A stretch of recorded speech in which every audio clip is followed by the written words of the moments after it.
오늘은 왜 여러분의 영적 귀가 닫혀 있는지, 왜 하나님의 음성이 들리지 않는지 알아보려 합니다. 저는 한때 기도하면서도 아무것도 느끼지 못하는 시간이 너무 길어져서 제가 정말 목사 자격이 있는지를 심각하게 의심했습니다. 목회 10년 차가 넘었을 때였습니다. 강단에서는 성도들에게 하나님은 반드시 응답하십니다라고 선포하고 새벽 기도회를 인도하면서 오늘 이 새벽 하나님의 음성을 들으십시오라고 외쳤습니다. 그런데 정작 저 자신은 무릎을 꿇고 기도하는 그 시간에 아무것도 느끼지 못하고 있었습니다. 하늘이 막혀 있는 것 같았습니다. 말씀을 읽어도 그저 활자로만 보였습니다. 예배를 드려도 하나님의 임재가 느껴지지 않았습니다. 혼자 밀실에 들어가 엎드려서 하나님, 저 여기 있습니다. 왜 말씀이 없으십니까? 라고 울부짖던 밤들이 있었습니다. 그 침묵이 얼마나 무겁고 두려웠는지 지금도 그 기억을 떠올리면 가슴이 먹먹해집니다. 여러분은 어떠십니까? 기도는 하고 있는데 응답은 없고 말씀을 읽는데 마음은 텅 비어 있고 예배는 드리는데 하나님이 멀게만 느껴지는 그 답답함, 혹시 지금 이 순간에도 그 자리에 계십니까? 열심히 교회에 나오고 봉사도 하고 헌금도 드리는데 왜 하나님과의 관계는 점점 더 형식적으로만 느껴지는 걸까요? 왜 처음 믿었을 때 그 뜨거웠던 감격은 사라지고 지금은 의무감으로 신앙생활을 하고 있는 것 같은 느낌이 드는 걸까요? 혹시 내가 죄를 지어서 그런 건지, 아니면 믿음이 부족해서 그런 건지, 아니면 하나님이 나를 잊으신 건지, 이런 생각들이 머릿속을 맴돌고 있지는 않으십니까? 오늘 저는 그 이유를 여러분과 함께 정직하게 나누고 싶습니다. 제가 오랜 목회 경험과 말씀 연구를 통해서, 그리고 무엇보다 제 자신의 뼈저린 영적 경험을 통해서 발견한 진실이 있습니다. 하나님의 음성이 안 들리는 데는 반드시 이유가 있다는 것입니다. 하나님이 침묵하시는 것이 아닙니다. 하나님은 지금 이 순간에도 말씀하고 계십니다. 문제는 우리가 그 음성을 듣지 못하도록 막는 무언가를 우리 안에, 그리고 우리의 삶에 품고 있다는 것입니다. 이사야 59장 2절은 이렇게 말씀합니다. 오직 너희 죄악이 너희와 너희 하나님 사이를 갈라놓았고 너희 죄가 그의 얼굴을 가리어서 너희에게서 듣지 않으시게 함이니. 하나님이 멀어지신 것이 아닙니다. 우리와 하나님 사이에 무언가가 끼어 있는 것입니다. 오늘 저는 그 6가지를 하나하나 여러분과 함께 살펴보려 합니다. 이 말씀을 듣고 나서 여러분의 영적 귀가 다시 열리기를, 그리고 오랫동안 그리워하던 하나님의 음성을 다시 선명하게 들으실 수 있기를 간절히 소망합니다. 끝까지 함께 해주십시오. 첫 번째, 용서하지 않은 마음입니다. 하나님의 음성을 막는 첫 번째 장벽은 우리 마음속에 품고 있는 용서하지 않음입니다. 이것은 많은 성도들이 의외로 간과하는 부분입니다. 열심히 기도하고 매일 말씀을 읽고 예배도 빠지지 않는데 왜 하나님이 멀게 느껴지는지 도무지 이해가 안 된다고 하시는 분들이 있습니다. 그런데 깊은 상담을 나눠보면 마음 한켠에 오래된 상처가 있고 그 상처를 준 사람에 대한 용서하지 못한 감정이 돌처럼 굳어있는 경우를 많이 봤습니다. 용서하지 않음은 우리의 영적 감각을 마비시킵니다. 마태복음 6장 14절과 15절에서 예수님은 이렇게 말씀하셨습니다. 너희가 사람의 잘못을 용서하면 너희 하늘 아버지께서도 너희 잘못을 용서하시려니와 너희가 사람의 잘못을 용서하지 아니하면 너희 아버지께서도 너희 잘못을 용서하지 아니하시리라. 이 말씀은 단순한 권면이 아닙니다. 영적 원리에 대한 선언입니다. 용서받지 못한 상태에서 하나님과의 깊은 교제는 이루어질 수 없습니다. 그리고 우리가 다른 사람을 용서하지 않을 때 우리는 스스로 그 용서의 통로를 막아버리는 것입니다. 생각해 보십시오. 여러분을 깊이 상처 입힌 사람이 있습니까? 배신한 사람, 억울하게 누명을 씌운 사람, 오랫동안 상처를 준 가족, 믿었는데 실망을 안겨준 지체가 있으십니까? 그 사람의 얼굴이 떠오를 때 지금도 마음이 단단하게 굳어지는 느낌이 드십니까? 용서는 그 사람의 행동을 옳다고 인정하는 것이 아닙니다. 용서는 그 사람이 나를 더 이상 통제하지 못하도록 그 사람을 하나님의 손에 넘기는 결단입니다. 용서는 상대방을 위한 것이 아니라 사실은 내 영혼을 위한 것입니다. 용서하지 않음은 내 영혼에 독을 품고 살아가는 것과 같습니다. 그 독이 내 영적 감각을 서서히 무디게 만들고 하나님의 음성이 들어올 공간을 차단해 버립니다. 한 성도 이야기를 나눠드리겠습니다. 오랫동안 교회를 다니셨던 분인데 믿음도 좋고 봉사도 열심히 하시는 분이었습니다. 그런데 어느 순간부터 기도가 공허하다고 하나님이 느껴지지 않는다고 하셨습니다. 저와 깊은 대화를 나누던 중에 20년 전에 사업 파트너에게 크게 배신당한 이야기가 나왔습니다. 그 사람 때문에 가정이 무너지다시피 했고 그 상처는 아직도 생생하다고 하셨습니다. 그 사람은 용서가 안 됩니다, 목사님. 죽어도 용서 못합니다. 그 말씀을 하실 때 저는 그분의 영적 막힘의 이유를 알게 되었습니다. 우리는 그 자리에서 함께 기도했습니다. 20년 묵은 그 분노와 상처를 하나님 앞에 내려놓고 그 사람을 위한 기도를 처음으로 드렸습니다. 그분이 눈물을 쏟아내셨습니다. 그리고 몇 주 후에 연락이 왔습니다. 목사님, 기도가 살아났어요. 말씀이 살아서 들어와요. 무슨 일이 일어난 건지 모르겠지만 하나님이 느껴져요. 용서가 영적 통로를 열었던 것입니다. 여러분, 지금 이 순간 용서하지 못한 누군가가 마음속에 있으십니까? 그 사람을 오늘 하나님의 손에 넘겨드리십시오. 그것이 하나님의 음성으로 가는 첫 번째 문입니다. 기도합니다. 하나님 아버지, 저는 오래도록 용서하지 못하고 마음에 품어온 상처가 있습니다. 그 사람을 생각할 때마다 굳어지던 마음을 오늘 이 자리에서 주님 앞에 내려놓습니다. 용서는 제 힘으로 할 수 없습니다. 오직 주님의 은혜로, 주님이 먼저 저를 용서하신 그 십자가의 사랑으로 저도 그 사람을 용서하기로 결단합니다. 그 사람을 주님의 손에 맡깁니다. 제 영혼의 문을 여시고 주님의 음성을 다시 들을 수 있게 하여 주옵소서. 예수님의 이름으로 기도합니다. 아멘. 여러분, 용서는 한 번으로 끝나지 않을 수 있습니다. 매일 그 결단을 새롭게 하십시오. 그 결단 위에 하나님의 음성이 임할 것입니다. 두 번째, 죄를 고백하지 않고 덮어두는 습관입니다. 하나님의 음성이 들리지 않는 두 번째 이유는 고백되지 않은 죄를 마음속에 묻어두고 있는 것입니다. 이것은 첫 번째 이유와 연결되어 있지만 조금 다른 차원의 이야기입니다. 첫 번째가 다른 사람을 용서하지 못하는 것이라면 두 번째는 내 자신의 죄를 하나님 앞에서 솔직하게 내놓지 않고 덮어두는 것입니다. 시편 66편 18절은 이렇게 말씀합니다. 내가 내 마음에 죄악을 품으면 주께서 듣지 아니하시리라. 이 구절은 매우 직접적입니다. 죄를 품은 채로 기도하면 하나님은 듣지 않으신다는 것입니다. 이것은 하나님이 냉정하거나 잔인하시기 때문이 아닙니다. 빛과 어둠이 함께 거할 수 없는 것처럼 거룩하신 하나님과 고백되지 않은 죄는 같은 공간에 온전히 공존할 수 없기 때문입니다.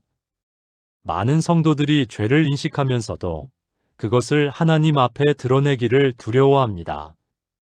부끄럽기 때문입니다. 너무 오래 반복되어서 이제는 고백하는 것도 민망하다는 생각이 들기 때문입니다. 아니면 이 정도는 괜찮겠지 하는 생각으로 그냥 덮어두기 때문입니다. 그런데 여러분, 하나님은 이미 다 알고 계십니다. 우리가 숨긴다고 해서 하나님이 모르시는 것이 아닙니다. 우리가 고백하지 않음으로 인해 손해를 보는 것은 우리 자신입니다. 고백하지 않은 죄는 우리 영혼에 무거운 짐이 됩니다. 그 짐이 쌓이면 쌓일수록 하나님의 음성은 점점 더 들리지 않게 됩니다. 마치 라디오 주파수가 맞지 않으면 잡음만 들리듯이 고백되지 않은 죄는 하나님과의 주파수를 방해하는 잡음이 됩니다. 요한일서 1장 9절은 우리에게 얼마나 놀라운 약속을 주고 있는지 모릅니다.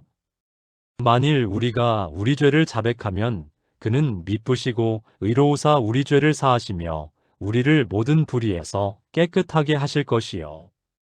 고백하면 깨끗하게 되는 것입니다. 고백하면 회복이 시작되는 것입니다. 하나님은 우리의 솔직함을 원하십니다. 완벽한 척, 괜찮은 척이 아니라 죄인인 그대로 하나님 앞에 나아오는 용기를 원하십니다. 저도 목회하면서 이 부분에서 자주 씨름했습니다. 하나님 앞에 솔직하게 나의 내면의 어둠을 드러내는 것. 그것이 때로는 사람들 앞에 약함을 드러내는 것보다 더 두렵게 느껴질 때가 있었습니다. 마치 하나님이 나를 더 이상 쓰시지 않을 것 같은 두려움, 실망하실 것 같은 두려움이 있었습니다. 그런데 하나님 앞에 무릎 꿇고 모든 것을 쏟아냈을 때 정확히 그 순간에 가장 강력한 하나님의 임재를 경험했습니다. 하나님은 깨끗한 척하는 자에게 오시지 않고 깨진 자에게, 솔직한 자에게 오십니다. 지금 이 순간 마음 깊은 곳에 덮어두고 있는 죄가 있으십니까? 오래 반복되어서 이제는 포기한 것처럼 느껴지는 습관적인 죄가 있으십니까? 아무에게도 말 못하고 심지어 하나님께도 제대로 고백하지 않고 그냥 지나쳐온 어두운 부분이 있으십니까? 오늘이 그것을 하나님 앞에 꺼내놓을 날입니다. 기도합니다. 아버지 하나님, 저는 죄인입니다. 제가 오래도록 마음속에 덮어두고 고백하지 못했던 죄들이 있습니다. 부끄러워서, 두려워서, 혹은 그냥 무감각해져서 지나쳐온 그 죄들을 지금 주님 앞에 내어놓습니다. 주님은 이미 다 알고 계시지만 저는 오늘 고백합니다. 용서하여 주옵소서. 깨끗하게 하여 주옵소서. 다시 주님의 음성을 들을 수 있도록 제 영혼을 새롭게 하여 주옵소서. 예수 그리스도의 보혈을 믿으며 기도합니다. 아멘.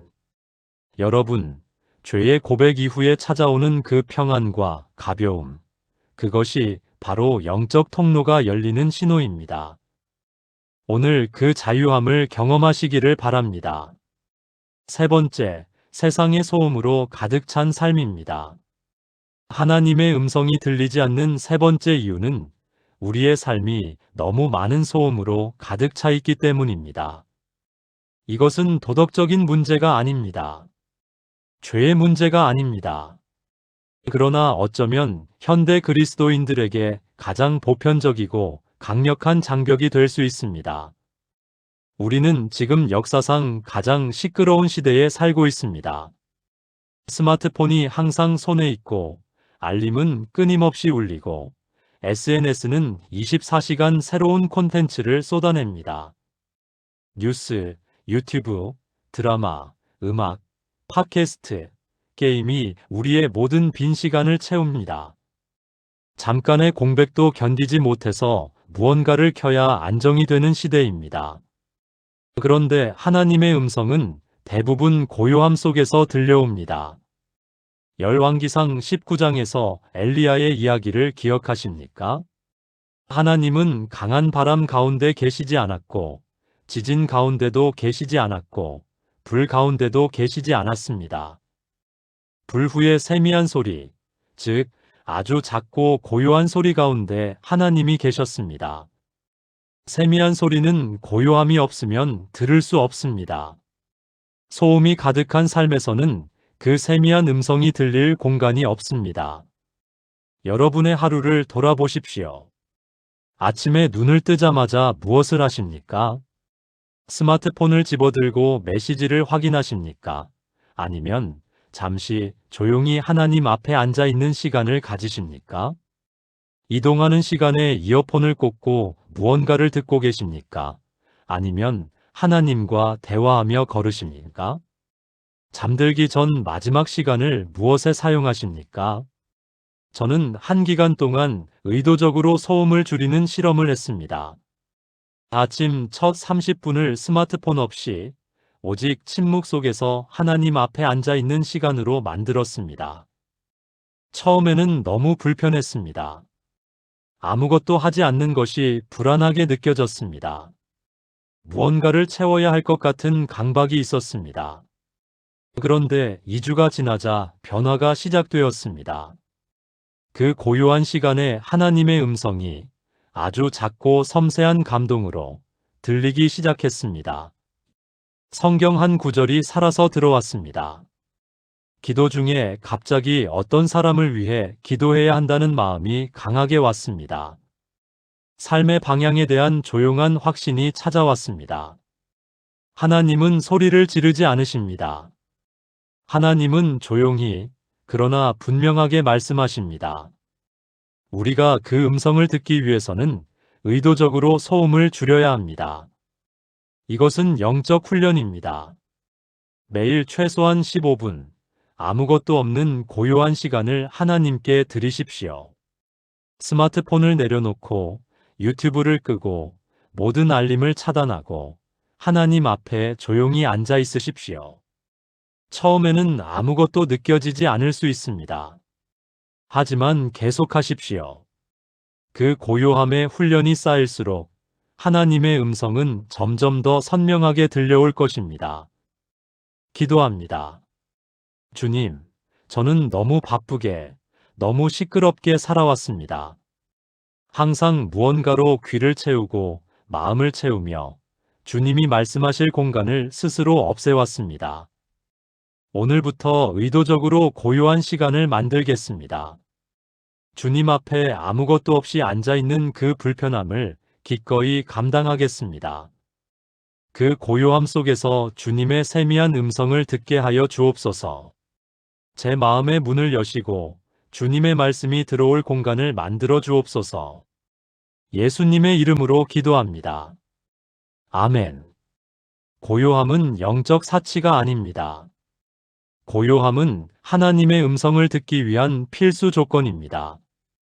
오늘부터 여러분의 하루에 거룩한 침묵의 시간을 만들어 가십시오. 네 번째, 말씀보다 감정을 더 신뢰하는 태도입니다. 하나님의 음성이 들리지 않는 네 번째 이유는 우리가 하나님의 음성을 특정한 감정적 경험으로만 한정하고 있기 때문입니다. 이것은 상당히 중요한 문제인데 많은 성도들이 이 함정에 빠져 있습니다. 우리는 때때로 하나님의 음성을 들음이라는 것을 강렬한 감동, 눈물, 뜨거운 감정, 특별한 환상이나 꿈으로만 이해하는 경향이 있습니다. 그래서 그런 경험이 없으면 하나님이 말씀하지 않으신다고 결론을 내립니다. 그런데 여러분, 하나님의 가장 주된 음성의 통로는 성경 말씀입니다. 디모데후서 3장 16절 17절은 이렇게 말씀합니다. 모든 성경은 하나님의 감동으로 된 것으로 교훈과 책망과 바르게 함과 의로 교육하기에 유익하니 이는 하나님의 사람으로 온전하게 하며 모든 선한 일을 행할 능력을 갖추게 하려 함이라. 성경이 바로 하나님의 음성입니다. 그런데 우리가 성경을 읽으면서도 뜨거운 감동이 없으면 하나님이 말씀하지 않으셨다고 느낀다면 우리는 말씀보다 감정을 더 신뢰하고 있는 것입니다. 감정은 날마다 변합니다. 몸 상태에 따라 변하고, 날씨에 따라 변하고, 인간관계에 따라 변하고, 어젯밤에 무엇을 먹었는지에 따라서도 변합니다. 그 변하는 감정에 하나님의 음성을 따라가게 하는 것은 매우 위험한 태도입니다. 반면에 말씀은 변하지 않습니다.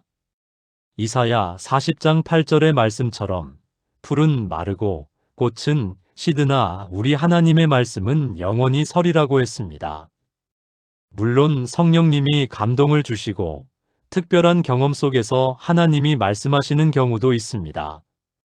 그것을 부정하는 것이 아닙니다. 그러나 그 모든 경험은 반드시 성경 말씀으로 검증되어야 합니다. 그리고 말씀을 읽을 때 강한 감동이 없더라도 그 말씀은 여전히 살아있고 능력이 있으며 하나님의 음성입니다. 저는 성도들에게 이런 훈련을 권합니다. 매일 성경을 읽되 감동이 오기를 기다리며 읽지 말고 이 말씀을 통해 하나님이 오늘 나에게 무엇을 말씀하시는가를 묻는 태도로 읽으라고 합니다. 어떤 날은 강한 감동이 있을 것입니다. 어떤 날은 그저 차분하게 읽히기만 할 것입니다. 그런데 그 차분하게 읽힌 말씀이 사흘 후에 갑자기 실제 상황과 연결되면서 하나님이 그때 이미 말씀하셨구나 하는 순간이 옵니다. 하나님의 음성은 항상 드라마틱하지 않습니다. 때로는 조용하고 차분하게 말씀의 한 구절을 통해 조용히 우리에게 말씀하십니다. 감정의 높낮이에 휘둘리지 않고 꾸준히 말씀을 읽고 묵상하는 습관이 하나님의 음성을 듣는 훈련의 핵심입니다. 기도합니다. 하나님 아버지, 저는 그동안 하나님의 음성을 제 감정의 틀로만 이해하려 했습니다. 뜨거운 감동이 없으면 하나님이 말씀하지 않으신다고 생각했습니다. 그러나 주님의 말씀은 변함없이 살아있음을 오늘 다시 믿습니다. 감정에 의존하지 않고 말씀을 하나님의 음성으로 신뢰하며 나아가겠습니다. 매일 말씀을 읽으며 주님의 뜻을 구하는 자가 되게 하여 주옵소서. 예수님의 이름으로 기도합니다. 아멘. 감정은 신앙의 좋은 동반자이지만 신앙의 주인이 되어서는 안 됩니다. 말씀이 주인이 되고 감정은 그것을 따라올 때 우리는 하나님의 음성에 더 가까이 서게 됩니다. 5번째, 기도를 독백으로만 사용하는 것입니다. 하나님의 음성이 들리지 않는 5번째 이유는 기도를 대화가 아닌 독백으로만 사용하고 있기 때문입니다. 이것이 무슨 말인지 처음에는 이해가 안 되실 수도 있습니다. 생각해 보십시오. 여러분의 기도 시간은 어떤 구조로 이루어져 있습니까? 찬양, 감사, 고백, 간구, 헌신으로 이어지는 기도를 드리고 아멘으로 마칩니다. 이 자체는 전혀 잘못된 것이 없습니다. 그런데 기도를 마치고 난 후에 우리가 방금 이야기한 그 하나님으로부터 무언가를 듣기 위해 잠시 기다리는 시간이 있으십니까? 대부분의 경우 아멘을 하고 나면 바로 일어나서 하루를 시작합니다. 또는 기도하는 내내 우리의 필요와 요청을 쏟아내고 하나님이 응답하실 시간을 드리지 않는 경우가 많습니다. 이것은 마치 전화를 걸어놓고 내가 하고 싶은 말을 다 하고 상대방이 말할 틈도 없이 전화를 끊어버리는 것과 같습니다. 하박국 2장 1절에서 하박국은 이렇게 말했습니다. 내가 내 파수하는 곳에 서며 성루에 서리라. 그가 내게 무엇이라 말씀하실는지 기다리고 바라보며. 하박국은 말씀하신 후에 하나님의 응답을 기다렸습니다. 그 기다림의 태도가 있어야 합니다. 기도는 대화입니다. 대화는 말하는 사람이 있으면 듣는 사람도 있어야 합니다.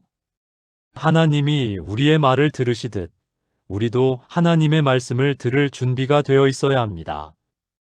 실제적인 방법을 나눠드리겠습니다. 기도를 마친 후에 바로 일어나지 마십시오. 최소 5분에서 10분 조용히 하나님 앞에 앉아 있으십시오. 눈을 감고 마음을 열고 하나님이 무언가를 말씀하실 것이라는 기대를 가지고 기다리십시오. 그 시간에 특별한 말씀이 떠오를 수도 있습니다. 어떤 사람의 얼굴이 떠오를 수도 있습니다. 어떤 결정에 대한 평안함이나 불편함이 느껴질 수도 있습니다. 그것들을 가볍게 여기지 마십시오. 그것이 하나님의 음성일 수 있습니다. 또한 기도 중에 성경 말씀이 자연스럽게 떠오를 때 그것을 멈추고 그 말씀을 펴서 읽어보십시오. 그 말씀이 기도의 응답이 되는 경우를 수없이 경험했습니다. 저는 성도들에게 기도 노트를 권합니다. 기도한 내용을 적고 그 후에 기다리는 시간에 마음에 떠오르는 것들을 기록하십시오. 그리고 시간이 지나면서 그것들이 어떻게 이루어지는지 확인해 보십시오. 그 과정에서 하나님이 얼마나 세밀하게, 얼마나 일관되게, 얼마나 사랑으로 말씀하시는지를 발견하게 될 것입니다. 하나님의 음성을 듣는 것은 신비로운 체험만이 아닙니다. 기다리는 훈련, 경청하는 훈련 위에서 점점 더 선명해지는 능력입니다. 기도합니다. 아버지, 저는 그동안 기도를 제 말만 하는 시간으로 사용했습니다. 주님이 응답하실 공간을 드리지 않았습니다. 오늘부터 기도 후에 기다리겠습니다. 주님의 음성을 들을 준비가 된 마음으로 조용히 앉아 있겠습니다. 주님, 말씀하옵소서. 주의 종이 듣겠습니다. 제 귀를 여시고 제 마음을 열어 주님의 음성을 듣게 하여 주옵소서. 예수님의 이름으로 기도합니다. 아멘. 기다림은 나약함이 아닙니다. 기다림은 하나님을 신뢰하는 믿음의 행위입니다. 오늘부터 기도 후에 5분을 하나님께 드리십시오. 그 5분이 여러분의 영적 삶을 바꿀 것입니다. 6번째, 순종하지 않으면서 더 많이 들으려는 태도입니다. 하나님의 음성이 들리지 않는 6번째, 마지막 이유는 가장 핵심적인 이유이기도 합니다. 바로 이미 들은 말씀에 순종하지 않으면서 더 많은 음성을 구하는 태도입니다. 이것은 영적인 역설입니다. 그런데 얼마나 많은 성도들이 이 자리에 있는지 모릅니다. 하나님이 분명히 말씀하셨습니다. 말씀을 통해, 기도 중에, 설교를 통해, 어떤 상황을 통해서 분명하게 방향을 보여주셨습니다. 그런데 그 말씀에 순종하지 않고 있습니다. 두렵기 때문입니다. 너무 어렵기 때문입니다. 아직 준비가 안 된 것 같기 때문입니다. 그리고는 하나님, 더 확실한 신호를 주시면 순종하겠습니다 라고 기도합니다. 그런데 하나님의 방식은 다릅니다. 이미 말씀하신 것에 순종할 때 다음 말씀이 들려오는 것입니다. 요한복음 7장 17절에서 예수님은 이렇게 말씀하셨습니다. 사람이 하나님의 뜻을 행하려 하면 이 교훈이 하나님께로부터 왔는지 내가 스스로 말함인지 알리라. 행하려 하면 알게 된다는 것입니다. 순종이 먼저이고 더 깊은 이해가 뒤따라오는 것입니다. 순종하지 않은 채로 더 많은 이해와 더 많은 음성을 구하는 것은 하나님의 방식과 거꾸로 가는 것입니다. 생각해 보십시오. 하나님이 분명하게 말씀하신 것이 있는데 우리가 그것을 행하지 않고 있다면 하나님이 굳이 새로운 말씀을 더 주실 이유가 무엇이겠습니까? 자녀가 부모의 말을 듣지 않는데 부모가 계속 더 많은 지시를 내리는 것이 자연스러운 일이겠습니까? 이 6번째 장벽은 매우 구체적인 질문을 우리에게 던집니다. 하나님이 이미 내게 말씀하신 것이 무엇인가? 그것에 내가 순종하고 있는가? 아직 순종하지 않은 것이 있다면 그것이 무엇인가? 어쩌면 오래전에 드렸던 헌신의 기도가 있는데 아직 그것을 이행하지 않고 있는 것일 수도 있습니다. 화해해야 할 사람이 있는데 계속 미루고 있는 것일 수도 있습니다. 포기해야 할 것을 아직 붙들고 있는 것일 수도 있습니다. 시작해야 할 일을 두려움 때문에 미루고 있는 것일 수도 있습니다. 그 순종하지 않은 자리가 바로 하나님의 음성이 막혀 있는 지점입니다. 저는 오래전에 하나님이 저에게 분명하게 말씀하신 것이 있었는데 2년 동안 그것에 순종하지 않은 적이 있었습니다. 너무 힘든 일이었기 때문입니다. 그 2년 동안 하나님의 음성은 점점 더 희미해지는 것 같았습니다. 새로운 방향이 보이지 않았고 기도가 답답했습니다. 그런데 마침내 그 한 가지에 순종했을 때 마치 댐이 터지듯이 하나님의 음성과 인도하심이 쏟아지기 시작했습니다. 순종이 열쇠였습니다. 여러분, 지금 하나님이 이미 말씀하셨는데 아직 순종하지 않은 것이 있으십니까? 오늘이 그것에 순종하기로 결단하는 날이 되기를 바랍니다. 기도합니다. 하나님 아버지, 저는 이미 주님이 말씀하신 것을 알고 있습니다. 그런데 두려움 때문에, 게으름 때문에, 또는 고집 때문에 아직 순종하지 못하고 있습니다. 오늘 주님 앞에서 고백합니다. 지금 바로 순종하겠습니다. 주님이 이미 보여주신 그 길을 걷겠습니다. 걸음을 내딛는 이 순간, 주님이 함께 하심을 믿습니다. 순종의 자리에서 주님의 음성을 더 선명하게 듣게 하여 주옵소서. 예수님의 이름으로 기도합니다. 아멘. 순종은 모든 것이 이해될 때 하는 것이 아닙니다. 순종은 이해가 되기 전에 믿음으로 먼저 발을 내딛는 것입니다. 그 발걸음 위에 하나님의 음성이, 하나님의 인도하심이 임할 것입니다. 사랑하는 하나님 아버지, 오늘 말씀을 통해 제 안에 있던 6가지 장벽을 보게 하여 주셔서 감사합니다. 용서하지 못한 마음, 고백하지 않은 죄, 소음으로 가득 찬 삶, 감정에 의존하는 태도, 독백으로만 드렸던 기도, 그리고 이미 들은 말씀에 순종하지 않았던 것들을 이 자리에서 모두 주님 앞에 내려놓습니다. 주님, 저는 주님의 음성을 듣고 싶습니다. 형식적인 신앙이 아니라 살아계신 하나님과 실제로 교제하는 삶을 원합니다. 처음 믿었을 때 그 뜨거움, 그 생생함, 그 감격을 다시 경험하고 싶습니다. 오늘 이 기도 이후에 막혀있던 영적 통로가 열려지기를 간구합니다. 주님의 음성이 다시 들리기를 간구합니다. 말씀이 살아서 제 마음에 들어오기를 간구합니다. 기도가 응답되는 살아있는 교제가 회복되기를 간구합니다. 주님, 저는 오늘부터 달라지겠습니다. 용서를 선택하겠습니다. 죄를 솔직하게 고백하겠습니다. 소음을 줄이고 고요함을 만들겠습니다. 말씀을 하나님의 음성으로 신뢰하겠습니다. 기도 후에 기다리겠습니다. 그리고 이미 말씀하신 것에 순종하겠습니다. 이 결단을 붙들어 주시고 날마다 주님의 음성을 듣는 삶을 살게 하여 주옵소서. 예수 그리스도의 이름으로 성령님의 도우심을 의지하여 기도합니다. 아멘. 여러분, 오늘 우리는 함께 6가지를 살펴보았습니다. 용서하지 않은 마음, 고백하지 않은 죄, 소음으로 가득 찬 삶, 감정에만 의존하는 태도, 독백으로만 드리는 기도, 그리고 순종하지 않으면서 더 많은 음성을 구하는 태도. 이 6가지 중에 여러분의 마음에 특별히 닿은 것이 있으셨습니까? 혹시 이것들을 들으면서 바로 나다 싶었던 순간이 있으셨습니까?